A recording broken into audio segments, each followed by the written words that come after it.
Woo, boy, excuse me. Assalamu alaikum wa rahmatullahi wa barakatuh.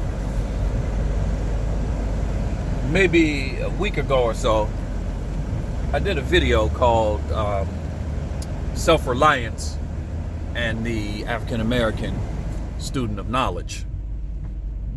And that video, surprisingly,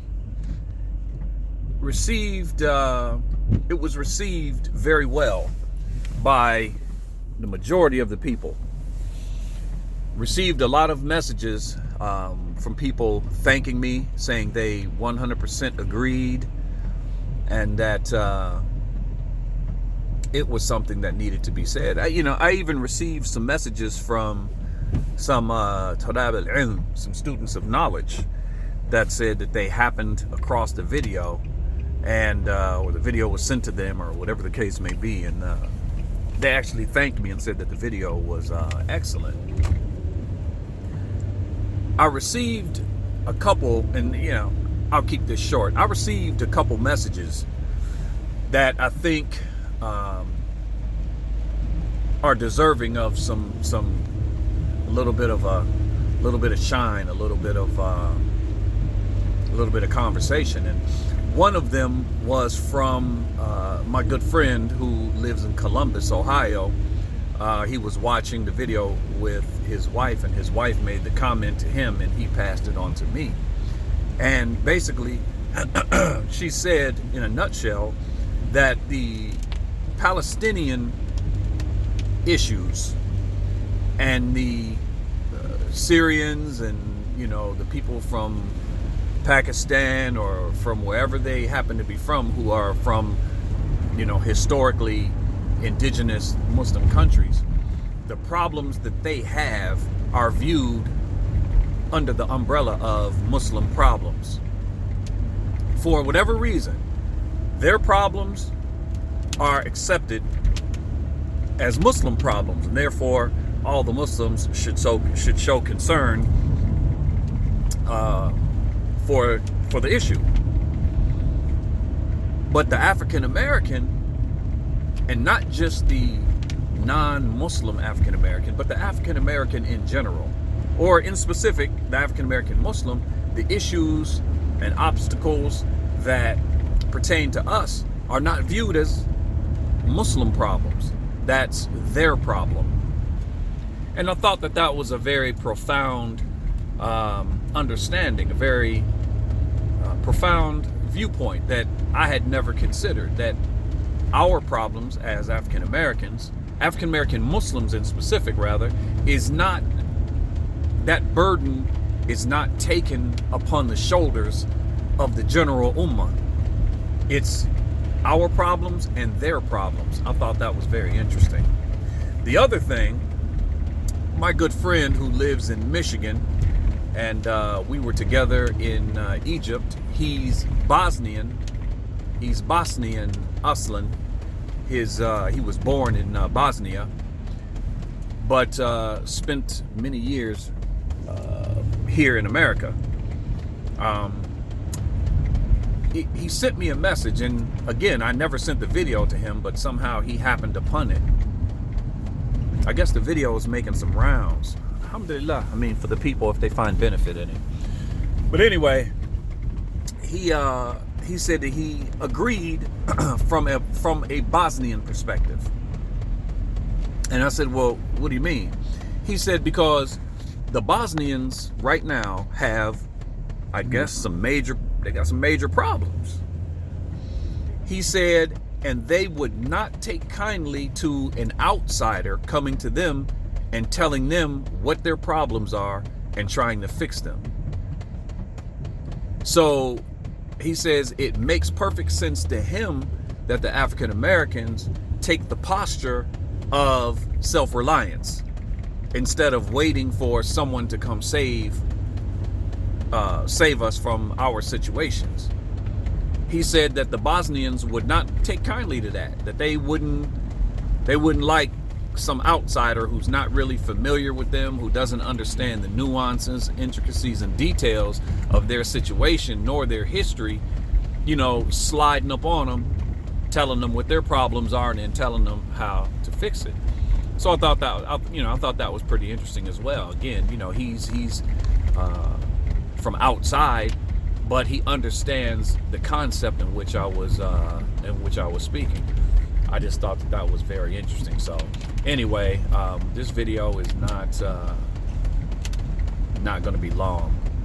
I just wanted to show some appreciation for all of the people who found the video to be of benefit and found the video to be useful. And as I mentioned in the video, all of us can play a part in the betterment of the society. All of us have something that we can add to the mix that helps. Some of us are plumbers, carpenters, orators, whatever the case may be. So hopefully my little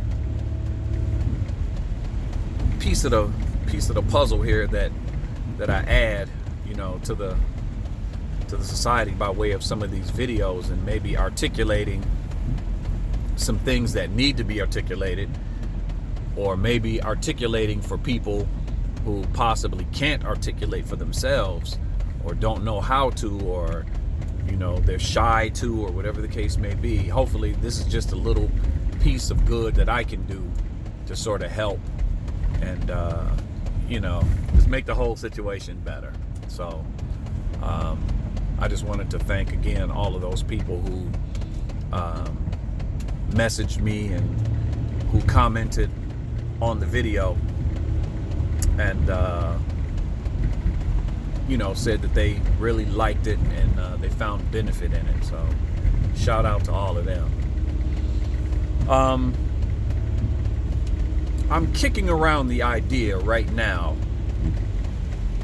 and it's funny too, because, well, not funny, but it's strange, because the idea that I have, the way that I want to attack this is very unorganized. It's very kind of wild, and I'm not sure how to necessarily tame it or frame this concept that I want to that I'd like to speak on. And the issue is stratification, societal stratification. All societies have stratification, or levels, or some type of stratification. And I first need to get a handle on Islamic stratification. I understand American stratification. I understand how it works here. But I'm trying to figure out, when we speak from the position of leadership in the Muslim Ummah first, and then secondarily from the African American perspective as far as leadership, how is our stratification system set up? This may be a strange question. This may be something that I don't know. How is our stratification set up? If you understand stratification to be like a ladder, and the people who are like the American stratification, the people who are poor, the people who are normally disenfranchised, the people who are normally lack resources, lack education, have low social and cultural capital. These people are normally at the bottom, or toward the bottom of the stratification ladder. And the people who have all of the opposite of that, they have great wealth, or they have money, they have upper class status, they're educated, they have high levels of cultural capital and societal capital. Those people are normally toward the top end of the strata, But I'm wondering, again, when we speak from a leadership position, how our stratification is set up as Muslims in America, number one, and then secondarily as African Americans. Who's at the top of our strata? Who's at the top of our ladder in stratification? Who's at the bottom of our ladder in stratification? Why? Who is determining that? What are the variables and the mechanisms in place to change a demographic's position on the ladder as far as social upward mobility, the ability to generate wealth, generational wealth, the ability to become educated, all of these things. These are just like, I'm in the brainstorming phase of this right now, so I'm not even sure how this is going to go, but I'm just kicking the idea around. So if anyone has any thoughts, please feel free to get at me and help me to organize this, maybe wrap my brain around it. Even from a historical, I spoke to, in a short text messaging session with one of our scholars, and he gave me some Islamic information as far as historical, because even historically there was stratification. There were those who had more prestige, or those who had more power, or those who had more status than others. But what was the ancient or the Islamic, the first three generations, what was their stratification? What did it look like? How was it set up? What was the framework? Because not all stratification is based on wealth. Although in America, capitalist society, stratification is largely based upon socioeconomic situation. But stratification can also be, it could be determined by customs. It can be determined by, many different things, not just money or wealth. So I'm wondering, how was the stratification system set up back in the day? And then how far off the cuff are we as Muslims today versus the stratification system or framework in the past? I wonder if this is really making sense or not. I don't know. It's just, I'm in my mood. It's one of my brainstorming sessions, so I was just welcoming everyone into the process. And if anyone has anything that is beneficial to help me sort of organize this and help my understanding, that would be great. All right, not to belabor this video, but assalamu alaikum wa rahmatullahi wa barakatuh.